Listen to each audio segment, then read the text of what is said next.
નેતાઓને કહેતા શીખી જશો કે હવે અમારે 500 કે 1000 રૂપિયા નથી જોતા, હવે અમારે જોઈએ છે તો વિકાસ જોઈએ છે. અને આપે છે એ લોકો 500 વાળું કે 1000 વાળું લોલીપોપ.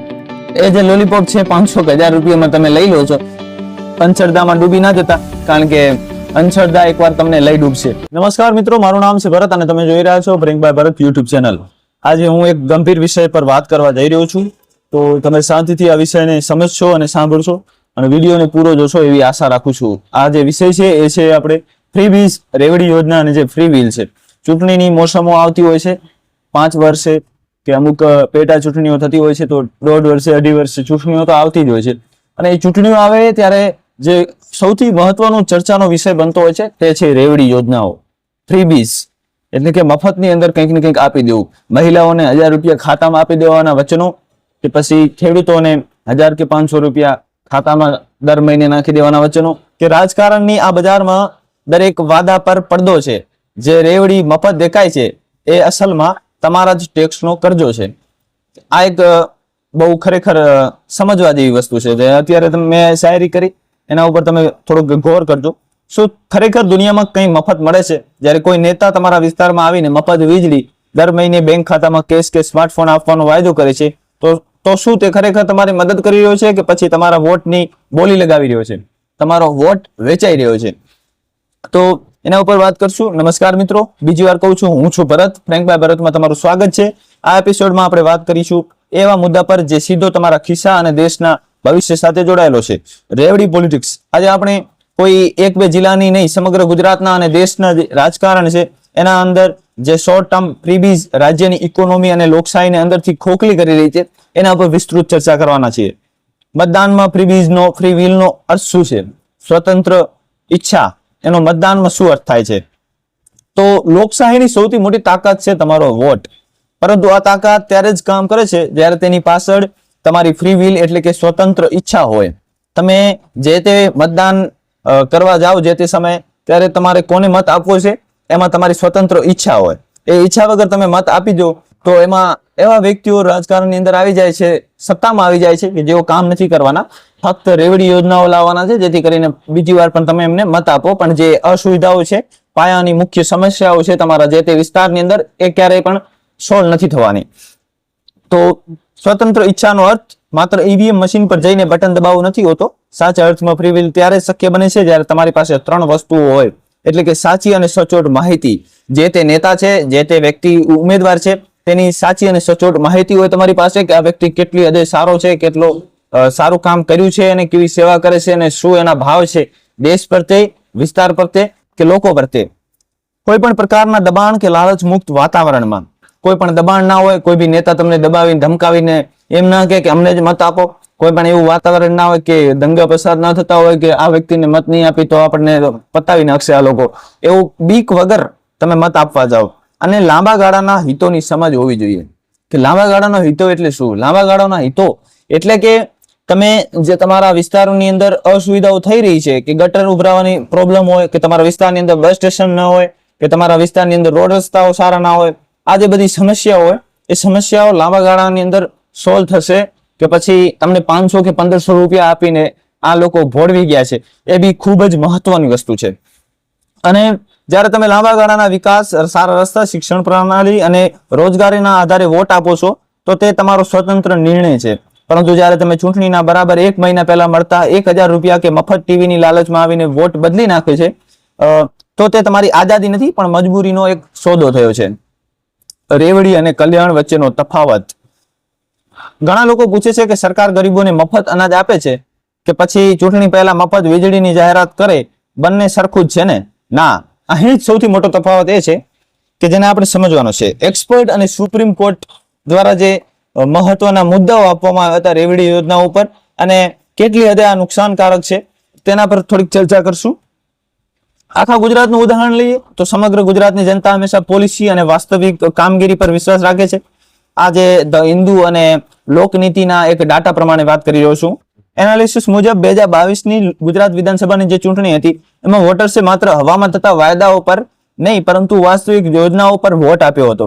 સર્વે સ્પષ્ટ જણાવે છે કે PMGKY એટલે કે મફત રાશન, PM આવાસ યોજના અને કિસાન સન્માન નિધિ જેવી નક્કર યોજનાઓએ મતદાતાઓને સૌથી વધુ પ્રભાવિત કર્યા હતા. પરંતુ આજે જે રાજકીય પક્ષો છે એ શોર્ટકટ અપનાવી રહ્યા છે. જેમ કે તમને ખબર જ છે કે મહિલાઓ, યુવાનો અને ખેડૂતો સૌથી મોટી વોટ બેંક છે. તો એટલે ઢંઢેરામાં હવે નક્કર નીતિઓ ઓછી અને ટાર્ગેટેડ રેવડીઓ આપવામાં આવે છે. ટાર્ગેટેડ રેવડીઓ એટલે મહિલાઓને 1000 થી 1500 રૂપિયા આપી દેવા, ખેડૂતોને તમારે 1000 થી 1500 રૂપિયા આપી દેવા, યુવાનોને લેપટોપ કે મોબાઈલ આપી દેવા. આ બધું શું છે? આ ટાર્ગેટેડ રેવડીઓ, આ જે ટાર્ગેટેડ મત ખેંચવાનું એક એવો ઝુંબેશ ચાલી રહી છે. અર્થવ્યવસ્થાની બરબાદી અને સુપ્રીમ કોર્ટની જે ચિંતા છે એના પર વાત કરશું. તો તમને કદાચ એમ લાગે છે કે આપણે તો મફતમાં મળે છે ને, તો એમાં આપણું શું નુકસાન છે? તો નુકસાન તો ઘણું મોટું છે મિત્રો.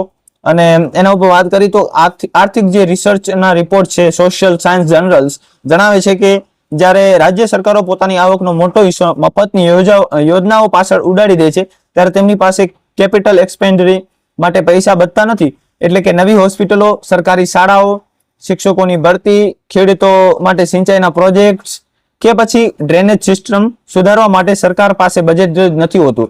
અને આજે દેશના ઘણા રાજ્યો ભયંકર દેવામાં ડૂબી ગયા છે. આ જ કારણ છે કે સુપ્રીમ કોર્ટ પણ હાલમાં એ મુદ્દે ગંભીર ચર્ચા ચાલી રહી છે કે શું ચૂંટણી પંચે આવા ગેરવ્યાજબી અને આર્થિક રીતે નુકસાનકારક વચનો પર પ્રતિબંધ લગાવવો જોઈએ.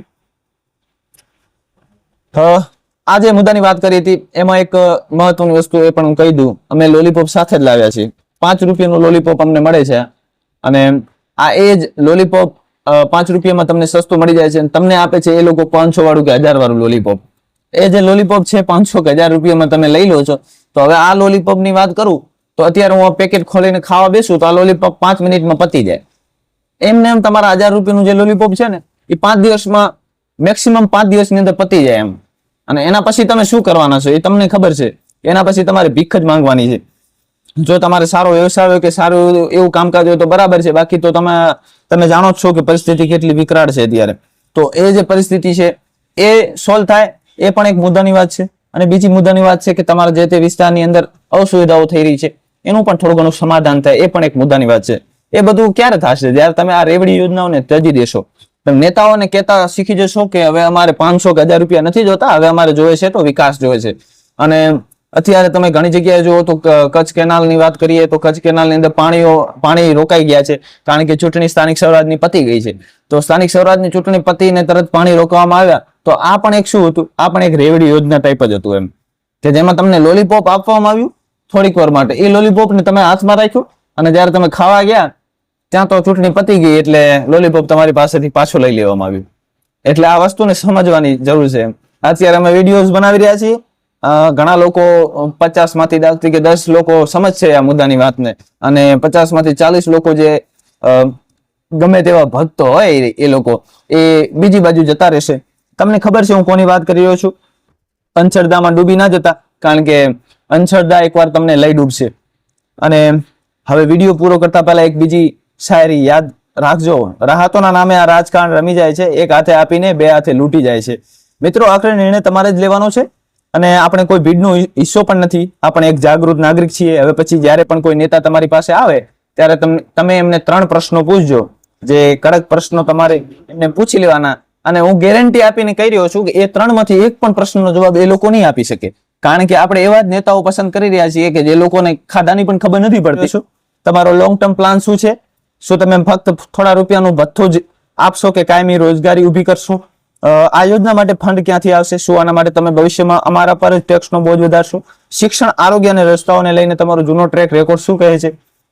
જો તમને મારું અસ્પષ્ટ અને અનફિલ્ટર્ડ આ બધી સ્ક્રિપ્ટને સાઈડમાં રાખો. હવે બીજી વાત કરી મુદ્દાની, કે આ જે વસ્તુ અત્યારે કહેવામાં આવી એ તમને સમજાણ્યું હોય તો બરાબર છે, ના સમજાવણી હોય તો તમારે આવતા 5 વર્ષે પણ ભોગવાનું, એના આવતા 5 વર્ષે પણ ભોગવાનું. ભોગવતા રહેજો, કારણ કે મને ફરક નથી પડતો. મારે તો લાઈફ સેટ છે, મારે કઈ ભોગવવાનું નથી. ભોગવવાનું જે છે એ તમારે છે. તમારી પરિસ્થિતિ વીક છે, તમારી જે અસુવિધાઓ છે એ તમે સમજી નથી શક્યા. જે ઘાસ ખાવા વાળી વસ્તુ હોય ને, જે વ્યક્તિઓ જે ઘાસ ખાઈને મોટા થયા હોય એ લોકોને સારું એવું 80 રૂપિયાનું ભોજન આપવામાં આવે ને ત્યારે પણ તેમને 5 સ્ટાર હોટલ જેવું જ લાગે છે, કારણ કે તમારા વિસ્તારની અંદર વિકાસના નામે કઈ થયું નથી. વિકાસ તો તમે ક્યારે જોયો નહીં હોય, જેથી કરીને તમને એવું લાગી રહ્યું છે કે ના, બધું બરાબર જ છે. એકવાર બસ સ્ટેશન બનશે ત્યારે તમને સમજાશે કે હજી પણ કંઈક સુવિધાની જરૂર છે. અને બીજી મુદ્દાની વાત કે હું કોઈથી ડરતો નથી, મને કઈ ફરક નથી પડતો.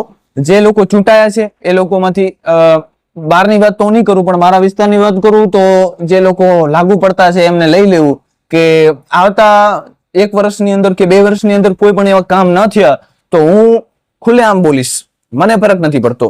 અને અંતે હું એ જ કહેવા માંગીશ કે સબસ્ક્રાઇબ કરો ફ્રેન્કભાઈ ભરત. વિડીયો સારો લાગ્યો તો અત્યારે તમે કોમેન્ટમાં તમારું મંતવ્ય પણ આપી દેજો, ગાડું આપવી હોય તો ગાડું પણ આપજો, અને સારી વાત કરવી હોય તો સારી વાત કરજો, લાઈક કરજો, શેર કરજો અને સબસ્ક્રાઇબ કરી નાખજો.